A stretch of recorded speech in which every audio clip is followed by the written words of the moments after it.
नमस्कार दोस्तों, AVN digital के नेताजी लाइव में मैं आशीष कुलश्रेष्ठ से एक बार फिर आपका स्वागत करता हूं। आज हमारे जो मेहमान हैं उन्हें किसी परिचय की आवश्यकता नहीं है। आइए आपकी मुलाकात कराते हैं हनुमान बेनीवाल साहब से। ये विधायक हैं खीवसर से। हनुमान जी, आपका बहुत बहुत स्वागत है नेताजी लाइव में। धन्यवाद। बेनीवाल साहब, एक चीज बताएं कि आपका क्या कोई राजनीतिक पृष्ठभूमि रही है क्या, पारिवारिक? मेरे पिताजी 1977-1985 के अंदर विधायक थे और 5 विधानसभा चुनाव उन्होंने लड़े। 2 चुनाव वो मार्जिनल 1200-1500 वोटों से हार जाते थे। किस तरफ, किस बेल्ट में? वो मुंडवा, नागौर के अंदर मुंडवा सीट होती थी और 59 से लेके लगातार सरपंच जी अपने परिवार के अंदर रही है। सरपंच राजनीति की शुरुआत की, कोऑपरेटिव बैंक के चेयरमैन वो थे और विधायक थे। संघर्ष वो करते रहते थे। नागौर के अंदर जब पहली बार 77 में कॉन्स्टिट्यूंसी बनी, पहले विधायक वो बने थे मुंडवा के 1977 में। तो क्या यही कारण था जो आपको राजनीति में आने के लिए प्रेरित कर रहा था? नहीं, ये भी कारण, क्योंकि परिवार के अंदर मुझे राजनीति तो मिली थी, सेवा का सुबह की। मेरे फादर भी बहुत सेवाभावी थे, हम बीच में लोगों के रहना और सेवा। मेरा शुरू से ये था कि मैं कॉलेज के अंदर मैं चुनाव लड़ूं, फिर यूनिवर्सिटी की राजनीति करूं और उसके बाद मैं आगे की पॉलिटिक्स के अंदर आऊं। तो मैंने कॉलेज से शुरुआत की थी 1993 में, राजस्थान कॉलेज से। फिर 1995 के अंदर मैं लॉ कॉलेज का अध्यक्ष बन गया। 1997 के अंदर मैं राजस्थान यूनिवर्सिटी का अध्यक्ष बना। और अध्यक्ष बनने के बाद अक्सर क्या है कि लोग भूल जाते हैं, वो एडजस्ट होने के लिए चले जाते हैं किसी पार्टी के दरवाजे के पीछे। लेकिन मैंने अध्यक्ष रहते हुए भी छात्रत्व में लंबी लड़ाई लड़ी। एक रिटायर्ड IAS को राजस्थान विश्वविद्यालय का कुलपति बना दिया था। उसको हटाने को लेकर बहुत बड़ा संघर्ष हम लोगों ने किया था और उस समय हमें जेल के अंदर भी डाल दिया और 13 दिन तक जेल के अंदर भूख हड़ताल मैंने करी। और राजस्थान सरकार के 3 मंत्री समझौता करने के लिए पहली बार छात्र राजनीति के इतिहास के अंदर जेल के अंदर आए। जेल के दरवाजे खुले और मेरी भूख हड़ताल तोड़वाई। तो वो कुलपति को भी हटवाया, फीस वृद्धि करी, उसको भी खत्म कराया। 5% ग्रामीण छात्रों को आरक्षण की व्यवस्था भी हमने पहली बार विश्वविद्यालय के इतिहास के अंदर कराई कि गांव के लड़के जो आते हैं उनको एडमिशन का राइट गांव के लड़कों को मिलना चाहिए। गांव के लड़कों की परसेंटेज इतनी हाई नहीं होती जितनी शहर में CBSE बोर्ड और दूसरों। बिल्कुल ठीक बात। तो ये व्यवस्था भी हमने कराई। वो किसी जाति विशेष के लिए था या कोई किसान वो गांव का लड़का, जो गांव का कोई भी गांव का हर भी बच्चा जो पटवारी और सरपंच का सर्टिफिकेट लेके आता था। देखो, हमने कोई जाति की लड़ाई पहले भी नहीं लड़ी थी। इंडिपेंडेंट मैं निर्दलीय अध्यक्ष विश्वविद्यालय का रहा था। और फिर 1998 के अंदर मेरे पिताजी का देहांत हो गया। चुनाव के दौरान बीजेपी के उम्मीदवार थे, मुझे टिकट मिल गई। लेकिन चुनाव आयोग और सरकार ने मुझे चुनाव नहीं लड़ने दिया। मैं सुप्रीम कोर्ट गया, मुझे न्याय नहीं मिला। वहां पे मेरा फार्म रिजेक्ट कर दिया और मैं इलेक्शन नहीं लड़ पाया 1998 के अंदर। और फिर 2001 के अंदर मर्डर के झूठे मुकदमों, डबल मर्डर के झूठे मुकदमे मुझे उस समय तत्कालीन कांग्रेस सरकार के अंदर जो हमारे जिले के मंत्री और हमारे ही समाज के 2-3 बड़े नेता थे राजस्थान के अंदर, उन लोगों ने मुझे 302 के झूठे मुकदमे के अंदर 90 दिन तक जेल के अंदर रखा। फिर सरकार ने, हमें बहुत बड़ा आंदोलन हुआ था, पुलिस ने मुझे रिहाई दी 169 की। उस रिहाई के खिलाफ भी सुप्रीम कोर्ट तक उन कद्दावर जो नेता हमारे नागौर के, मारवाड़ के हुआ करते थे, हमारे समाज के जो नेता राजस्थान के अंदर हुआ करते थे, उन 3-4 लोगों ने मिलकर मेरा पीछा सुप्रीम कोर्ट तक किया था। लेकिन भगवान का आशीर्वाद था कि उसमें भी सुप्रीम कोर्ट तक मेरी जीत हुई। उस मामले में मैं बेदाग रहा। और फिर 2003 के अंदर मेरी भी जिद कर ली। मैं इंडिपेंडेंट चुनाव लड़ा था, बीजेपी के अंदर मैं था, मेरी टिकट कट गई। तो मैंने उसी सीट पे मैंने कहा यही लड़ूंगा इलेक्शन। और मैं लड़ा। 2300 वोटों में 2003 में चुनाव हार गया था। उसके बाद 8 में मैं बीजेपी से विधायक बना। और 2008 के जब अंदर में विधायक बना तो मेरा जिन लोगों ने विरोध किया था, वो लोग, जब मैं वापिस वसुंधरा जी को कहना आया, मैंने कहा ये लोग तो मेरे विरोध में थे, तो वसुंधरा जी बोली कि नहीं नहीं आप ऐसे ही कह रहे हो। तो मैंने कहा मुझे आपके साथ रहना ही नहीं। मेरा, जब मैंने जिनकी शिकायत की, जो लोग मेरे इलाके में मेरी खिलाफत कर रहे थे, वो वसुंधरा जी गाड़ी में बैठे थे सारे लोग। तो मेरे को इस बात से चिढ़ हो गई, मेरा झगड़ा हो गया। फिर मैं, बीजेपी ने मुझे सस्पेंड कर दिया। फिर मैं बाहर आ गया और फिर मेरा ये मन था कि मैं राजस्थान के अंदर नया फ्रंट खड़ा करूं। और मैंने लड़ाई की शुरुआत 2009 से कर दी थी। और 2013 का इंडिपेंडेंट चुनाव लड़ा, जिसमें इतना बड़ा जो चला था, मारवाड़ के अंदर निर्दलीय मेरी सीटें आई थी और दोनों पार्टियों के मान जब्ती हुई। अब भी मैं 4 साल से तीसरे मोर्चे की नई पार्टी के बाद राजस्थान में अंदर कर रहा हूँ। मैं युवाओं के लिए, किसानों के लिए, भ्रष्टाचार के खिलाफ, अपराधियों के खिलाफ, सड़क से लेकर विधानसभा तक अकेला संघर्ष कर रहा हूँ। मेरा संघर्ष राजस्थान में आपके सामने जो नागौर में मैंने रैली करी थी, शायद इतनी रैली प्रधानमंत्री की भी कभी नहीं, जब 5 लाख से ज्यादा जवान किसान मुझे समर्थन देने के लिए 7 दिसंबर 2016 को जुटे थे। ये उन लोगों का विश्वास था, 36 कौम के लोगों का विश्वास था कि हनुमान बेनीवाल नए राजस्थान की बात। बेनीवाल साहब, आपकी सरकार से लड़ाई क्या है? मेरी सरकार से, देखो मैं पहले बीजेपी में था, मैंने बता दिया आपको। 2003 के अंदर मेरे पिताजी की वो सीट थी, मेरी सीट थी, मेरा टिकट काटा और मुझे कहा दूसरी जगह जाओ, तो मैंने कहा यहीं लड़ूंगा। मैं भी जिद्दी पक्का हूँ, जो जिद कर लेता हूँ उसको पूरा करने का मैं प्रयास करता हूँ। मैंने जिद की, मैं यूनिवर्सिटी कॉलेज का अध्यक्ष बनूंगा, मैं बना, लड़ा, संघर्ष किया मैंने। और फिर वहां देखा मैंने कि ग्रामीण इलाके जो छात्र आते हैं या छात्र नेता जिनको किन तकलीफों के दौर से गुजरना पड़ता है राजनीति में आगे कदम रखने के लिए, किन किन हालात से गुजरना पड़ता है, कैसे वो व्यवस्था करते हैं, किस तरह यूथ को दबा दिया जाता है, इन सब बातों का मेरे मन के अंदर बहुत पीड़ा थी। मैंने कहा अपन एक नया वो खड़ा करेंगे, और ये शुरू से मेरे दिमाग में चल रहा था। और वसुंधरा जी से मेरा यही झगड़ा था कि वो जितने भी माफिया भ्रष्टाचारी जो लोग थे जिनके खिलाफ हम लड़ रहे थे, या कांग्रेस पृष्ठभूमि के लोग थे, उनको उन्होंने हमारे खिलाफ खड़ा करने का प्रयास किया। जब बीजेपी का कोई नाम लेवा नहीं था नागौर जिले के अंदर, तब मेरा परिवार सबसे पहले आया था। तो हमें इस बात की भी पीड़ा थी, इसलिए हम लड़ाई लड़ी खुल के।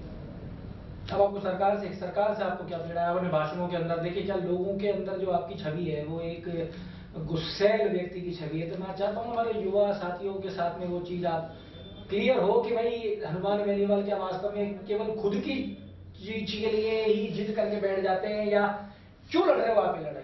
मैंने तो जितने भी आंदोलन किए ना, आज से आज तक 20 साल 22 साल का जो मेरा राजनीतिक सफर है स्टूडेंट लाइफ से लेकर आज तक, वो हमेशा जवानों के लिए, किसानों के लिए, और विधानसभा में भी सबसे ज्यादा मुद्दे नौकरियों के, बेरोजगारी की समस्या का ठोस समाधान हो, अपराध मुक्त भय मुक्त राजस्थान हो, राजस्थान के हार्डकोर अपराधियों के खिलाफ जिनके नाम से नेता डरते हैं उनके खिलाफ मैंने सड़क से लेकर विधानसभा तक लड़ाई लड़ी। उनको उनके अंजाम तक पहुंचाने में बहुत बड़ी भूमिका राजस्थान को जगाने में हमारी रही। मेरे को गुस्सा आता है सिस्टम के खिलाफ। मुझे ये तकलीफ होती है कि कोई किसान थाने में जाए, उसको मान सम्मान नहीं मिले, तहसील में जाए गरीब आदमी उसको दुत्कार दे, ऐसी व्यवस्था के मैं खिलाफ हूँ। सामंती सोच के मैं खिलाफ हूँ। मैं किसी जाति के राजस्थान में खिलाफ नहीं हूँ, लेकिन मैं ऐसे नहीं चाहता कि एक आदमी कुर्सी पर बैठ जाए, बाकी लोग नीचे बैठे रहे। कोई अपनी परंपरा संस्कृति तोड़ के कोई और नेताजी बन गए और लोग उनके पैरों में पड़े, ऐसी व्यवस्था मैं नहीं चाहता।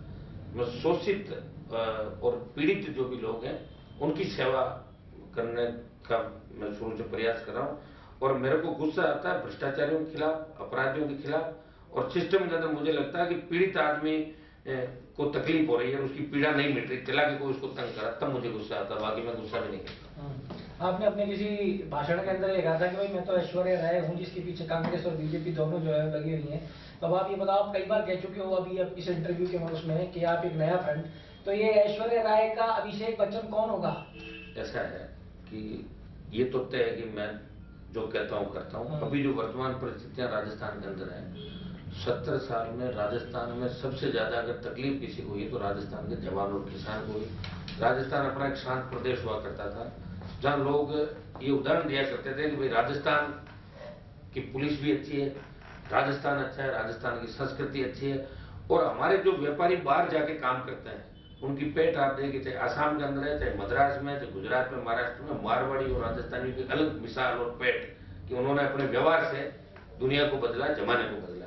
लेकिन अब राजस्थान पूरी तरीके से टूट चुका है, वो हालात रहे नहीं जब से वसुंधरा जी 2003 के अंदर आई है।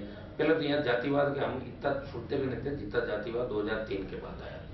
जाट राजपूतों को लड़ने में कोई वसुंधरा जी ने कसर नहीं छोड़ी, और गुजर मीणों का जो शांत इलाका था वहां भी आरक्षण की आग लगा के और गुजर मीणों को भी लड़ा दिया। तो ये जातिवाद हम तो लेके आए नहीं राजस्थान के अंदर, ये तो वसुंधरा जी थे जो हर जगह जहां भी गए अपनी जाति बता दी, कहीं जाट बन गए, कहीं राजपूत, कहीं गुजर, कहीं शेड्यूल कास्ट, कहीं मीणा, अपना रिश्ता हर जाति से बताया। तो जातिवाद की जो शुरुआत हुई है ये हुई है 2002 और 2003 से, जब वसुंधरा जी की परिवर्तन यात्रा की शुरुआत राजस्थान के अंदर हुई थी।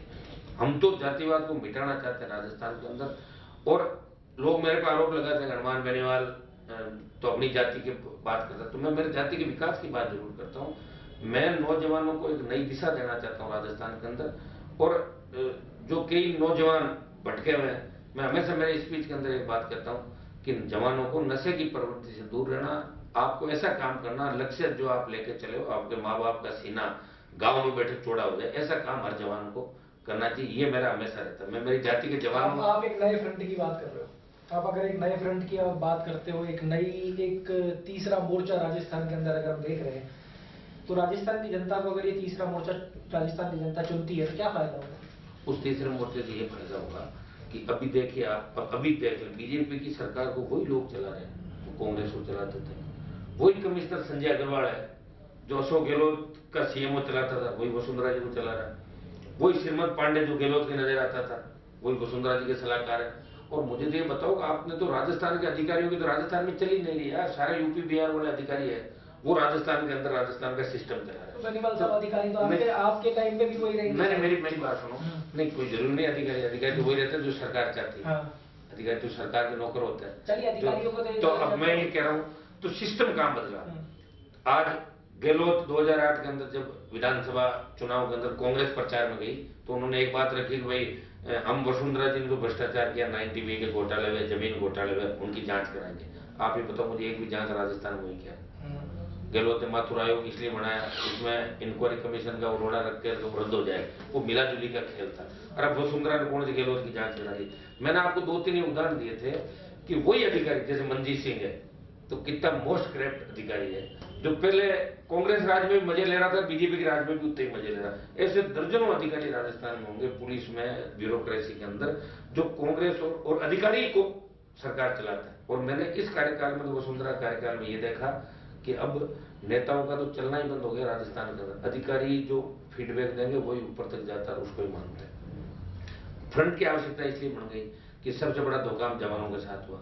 4 लाख पद अभी खाली है, संविदा आप ले रहे हो, फिर संविदा कर्मी आंदोलन करते हैं, बेचारे आंदोलन करते करते कई तो उम्र निकल गई, कई आपको विद्यार्थी हम ये चाहते हैं आपसे आम आदमी को क्या फायदा? थर्ड फ्रंट हम इसलिए चाहते हैं कि राजस्थान को मजबूत थर्ड फ्रंट ही कर सकता है। आप वापिस कांग्रेस आ जाएगी क्या कर देगी? थी ना कांग्रेस पहले। सब युवा कहीं ना कहीं ये बात भी करता है बेनीवाल जी, कि युवा ये कहता है कि जब भी कोई व्यक्ति सरकार के बाहर होता है तो उसका जो बात, तब वो संघर्ष की बात करता है, अंदर जाके नहीं करता। जो वो संघर्ष की बात करता है, वो अच्छे की बात करता है, उसकी बात करने की जो भाषा होती है उसके अंदर मधुरता उसके बाद बदल जाती है। और जैसे ही सत्ता में आ जाते हैं तो चीजों में बहुत बड़ी बदलाव हो जाता है।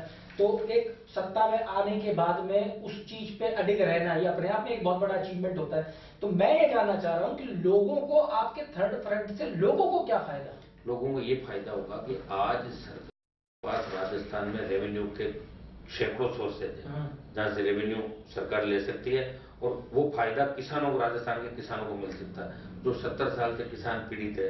ये सरकार बार बार जो कैंप लगा रहे हैं गाँव के, कभी प्रशासन गाँव के संग, कभी भामाशाह, इससे क्या कि कुछ नहीं हो सकता। और आप पेंशन ला रहे हो, कभी फ्री ट्यूबलाइट बांट रहे हो, तो इससे तो लोगों को आप इस ओर मोड़ रहे हो कि हम आपको कुछ दे रहे हैं, तो उनका स्वाभिमान और खत्म कर रहे हो। आप ये नए रोजगार के साधन सर्जित करो, नए उद्योग यहाँ पे लगाओ। रिसिडेंट राजस्थान 2 बार वसुंधरा जी 7 और अभी किया था, लेकिन कौन से एमओयू हुए, कौन सी उनका कंप्लाइंस कौन सी होगी ये तो बताओ आप। जो पिकनिक टाइप हो गया। हम चाहते हैं राजस्थान के अंदर बदलाव और यहाँ का किसान मजबूत, और किसान मजबूत होगा एक तो सिंचित क्षेत्र राजस्थान के अंदर बढ़े, पानी की कोई कमी नहीं है, हौसला होना चाहिए सरकार का, नदी नाले जुड़ सकते हैं और सिंचित क्षेत्र बढ़ सकता है। अपनी ज्यादातर किसानों को, यूथ को अपना खेती के अंदर खपा सकता है, वहाँ वो रोजगार का बहुत बड़ा साधन खेती हो सकती। जिस तरह हनुमानगढ़, गंगानगर और कोटा डिवीजन के इलाके आबाद हुआ, उसी तरह राजस्थान का जो सूखा इलाका है जहाँ से हम लोग आते हैं, वहाँ ट्यूबवेल का पानी लोग जरूर निकालते हैं कुछ इलाकों के अंदर, लेकिन आज अगर वहाँ नहरी पानी आ जाए तो लोगों की बल्ले बल्ले हो जाए। नर्मदा का पानी पूरे बाड़मेर में आ सकता है, बिशलपुर से और सिंचाई की सुविधा हो सकती है, यहाँ से आप और नदी नालों को, यमुना का पानी भी ला सकते हो। तो सारी व्यवस्थाएं करने के लिए सरकार को दृढ़ इच्छा शक्ति के साथ काम करना है। और आप ज्यादातर गवर्नमेंट का टाइम तो ट्रांसफर, पोस्टिंग और आचार संहिता में निकल जाता है। और यह किसान की समस्या है। अब किसान की समस्या, किसान एक सिंचाई से किसान मजबूत होगा, दूसरा किसान का जो कर्जा है ना वो दिन ब दिन ब्याज पेनल्टी और इतना बढ़ गया कि अगर एक बार किसान को मजबूत करना है तो कर्ज माफी आपको राजस्थान में करनी होगी। ये हमारा मुद्दा है कि भाई कर्ज माफी हम राजस्थान, आप चाहते हो 100% कर्ज माफी। 82,000 करोड़ का जो कर्जा किसान के ऊपर है वो समस्त कर्जा माफ। उससे फायदा क्या होगा? एक बार तो मजबूती आएगी ना। फायदा क्या, बीमार हो गई और उसको तुरंत वेंटिलेटर पर लेते हैं, उससे पहले लेकर ठीक कर दिया, तो आप उसको एक बार ठीक करो, फिर नए साधन सर्जित करो। और दूसरा हम बेरोजगारों के लिए हमारा ये कि भाई आप इनके लिए रोजगार के साधन सर्जित करो। नहीं, किसान के नए साधन क्या सर्जित हो सकते हैं? नए साधन सिंचित क्षेत्र बढ़ाओ ना। सिंचित क्षेत्र बढ़ा हो जाएगा। आज जो जमीनें जो जिसके पास किसी जमाने में 50 बीघा जमीन थी, आज अब कम हो गई। बढ़ते बढ़ते 2 बीघा रह गई। तो अपन खेती में तो मॉडर्न हो गई ना। अब आप चाहे जैसी अलग अलग नई तकनीक की इजराइल में जैसे खेती होती है, वो तो नई नई तकनीक लेके आओ। उसकी बात तो ये सरकार कर रही है, ये करे, लेकिन कर कहाँ रहे हैं? ऑलिव की ये कह रहे हैं कि बातें कर रहे हैं, बातें कर रहे हैं। खजूर से वाइन बना रहे हैं। अजी कुछ नहीं बनना नहीं, ये तो अपना घर कर रहे हैं। और ये मंत्री सारे आपको पता है कि जिनके पास साइकिल नहीं थी वो 1000 5-5 हजार करोड़ के आदमी हो गए। कहां से हो गए? कौन जांच कराएगा इनकी? हम ये भी चाहते हैं कि मजबूत लोकायुक्त उत्तराखंड की तरफ में राजस्थान में बढ़े। आज लोकायुक्त रिपोर्ट सरकार को देता है।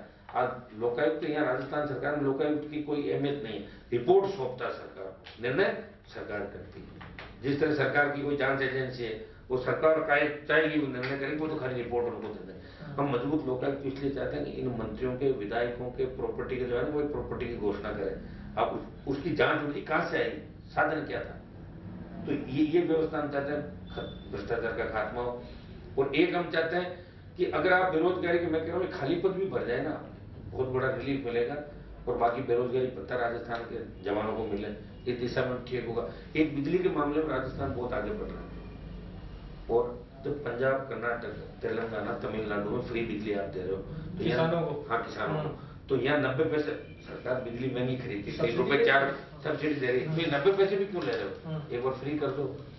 कुछ उपभोक्ता जो घरेलू है शहरों के अंदर या दूसरे गाँव, इनको भी कम करो। आर्थिक भार बिजली का जो आप बोल रहे हो, बिजली का मतलब आप रेवेन्यू कहाँ से लाओगे? बेनीवाल साहब, क्योंकि आप बात कर रहे हो, आप बात कर रहे हो थर्ड फ्रंट की, आप बात कर रहे हो, ये चीजें आप लोगों के लिए करने का मन है हमारा। तो अब सवाल ये आता है कि जब मन है तो पैसा कहाँ से आएगा? पैसा दूसरे घने साधन है साहब रेवेन्यू। मैं कह रहा हूँ माइनिंग, सबसे बड़ा माइनिंग। आज सरकार सारी जमीनें अधिकृत करके कंपनियों को दे रही है, या बड़ी जैसे आप बड़े टाटा, अंबानी, अडानी, इनको जमीनें दे रहे हो। सीमेंट प्लांट के नाम पे लोग लैंड बैंक बना रहे हैं राजस्थान के अंदर।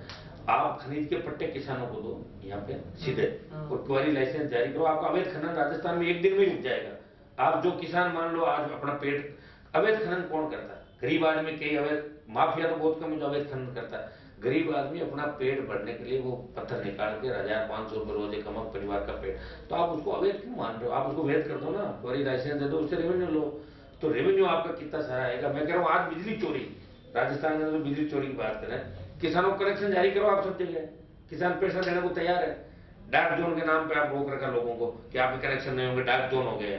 तो डार्क जोन में भी बिजली तो चला रहा है ना, तो आप उनको कोर्ट के अंदर अगर जाना तो कोर्ट में पैरवी करो, उनसे रेवेन्यू लो और उनको वैध करो, ताकि ये करंट से मौतें हो रही राजस्थान में, ये भी बंद हो। सबसे ज्यादा करंट से मौतें राजस्थान के अंदर हो रही है। एक हमारा एक टोल मुक्त राजस्थान की हम बात कर रहे हैं। आप रोड टैक्स लेते हो ना, फिर टोल टैक्स किस बात का? सरकार क्या दे रही है हमारे? अभी लोकतंत्र में गवर्नमेंट हमें क्या दे रही है बताओ? बिजली का पैसा ले रही है, शुद्ध पीने का पानी नहीं मीठा उसका पैसा ले रही है, हमें नौकरी नहीं दे रही है, रोड पे निकलेंगे तो रोड टैक्स, टोल टैक्स ले रही है। तो फिर गवर्नमेंट क्या दे रही है? सरकार मुफ्त दवाई दे रही है। अरे छोड़ो, मुफ्त दवा हमें नहीं लेनी। उस मुफ्त दवा से तो ठीक भी नहीं होता आदमी, उस मुफ्त दवा से तो ठीक भी नहीं होता। आप हमें मुफ्त दवा मत दो, आप हमें हमारे स्वाभिमान पे चोट मत करो। हर चीज आप मुफ्त ले लो, कपड़े ले लो, कंबल बांट दो। कि हम चाहते हैं कि मजबूती से चले, जिस तरह अमेरिका की बात करते हैं, रशिया की करते हैं, जर्मनी की करते हैं, जापान की करते हैं, वहां की तरह प्रत्येक आदमी को मजबूत करो, प्रत्येक व्यक्ति शान से जिए। ऐसी सरकार को सुरक्षा करनी चाहिए, वो तो कर नहीं पा रही।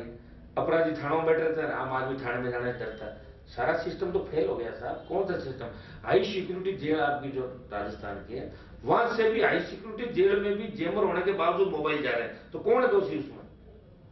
उन जेलर और उन जेल अधिकारियों के खिलाफ कौन सी कार्रवाई हुई आज तक?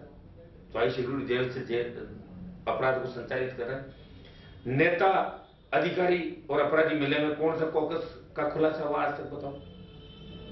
तो आज भी इस सरकार में मैं तो कह रहा हूं कई मंत्री ऐसे होंगे जो 302 के आरोपी है, जेल यात्राएं कर चुके हैं। वो जब ऐसे सोच के लोग सरकार चलाएंगे तो मुझे नहीं लगता कि सरकार सही दिशा में जाएगी। 70 साल में बीजेपी और कांग्रेस ने राजस्थान को धोखा दिया है। यहाँ सिवाय बेरोजगारी, बेकारी और डर और भय के अलावा कुछ भी नहीं। आज रात को 10 बजे बाद तो बहन बेटी सड़क पे नहीं निकलती, पता नहीं क्या हादसा हो जाए। और आप परिवार के साथ गाड़ी में रात का रन नहीं करते। कई रोड तो ऐसे होता है कि पता नहीं कौन लूट ले रोड पे। तो जब आम आदमी सुरक्षा ही अपन नहीं दे पा रहे हैं, ऐसी व्यवस्था को बदलना होगा। और व्यवस्था को बदलने के लिए किसी न किसी को आगे आना होगा। और मैं 10 साल से लगातार प्रयास कर रहा हूँ। मैं नया फ्रंट राजस्थान में, हमें उम्मीद है कि जब दूसरे राज्यों में बढ़ सकता है तो राजस्थान लोक देवताओं की धरती, कमजोर नहीं, या भी लोग चाहते हैं। और मेरी जाति की संख्या राजस्थान में 1 नंबर पर सबसे ज्यादा संख्या के अंदर हमारी जाति है। तो हम चाहते हैं कि इस जाति को भी संगठित करके आगे आगे हम चले, साथ में दूसरे भाइयों को साथ लेके, शोषित दलित पीड़ित जो भी हमारा सब लोग हैं, इनको लेके एक नए राजस्थान का निर्माण करें। ये जब ही होगा जब हम लोग आगे बढ़ेंगे, तब लोग हमारे साथ आगे बढ़ेंगे। दूसरे जिन स्टेट के अंदर थर्ड फ्रंट बना तो वहां जो बड़ी जातियां थी वो आगे आई थी उनके हिसाब से।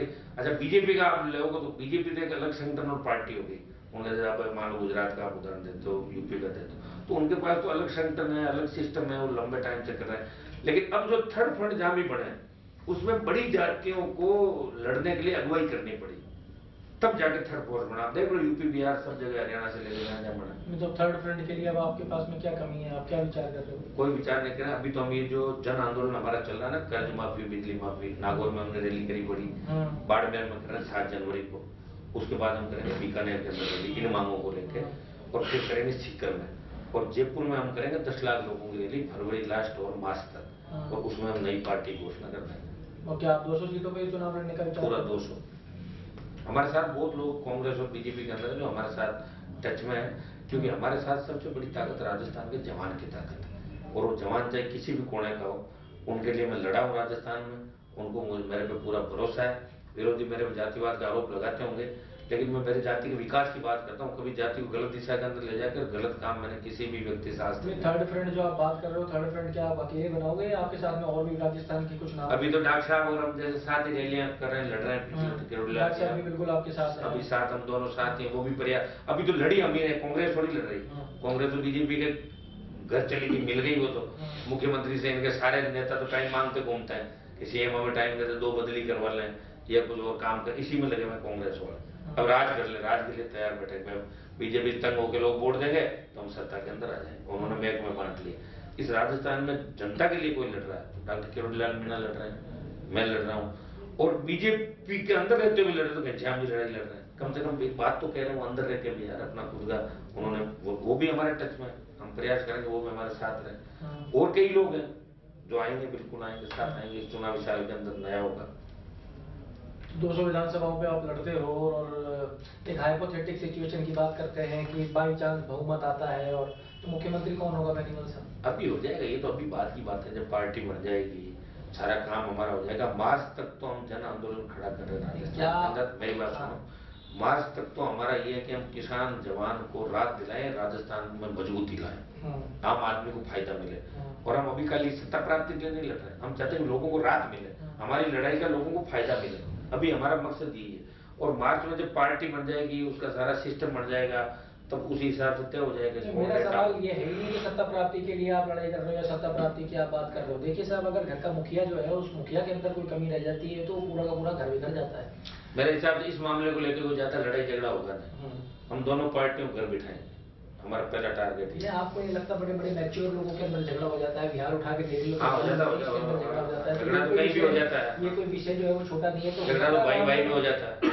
जिस आप विचार को लेकर चल रहे हो उसके संग कॉम्प्रोमाइज भी करना पड़ सकता है आपको। फिर कौन सा जो आप जनता के लिए लेके चल रहे हो विचार, क्या हम जनता के लिए ये करेंगे, तो वो तो जनता के लिए तो करना ही पड़ेगा। जनता के लिए तो करेंगे हम, कॉम्प्रोमाइज नहीं करेंगे किसी भी प्रकार। बस जो हम मुद्दे लेके चल रहे हैं उन मुद्दों पे हम लड़ाई लड़ेंगे।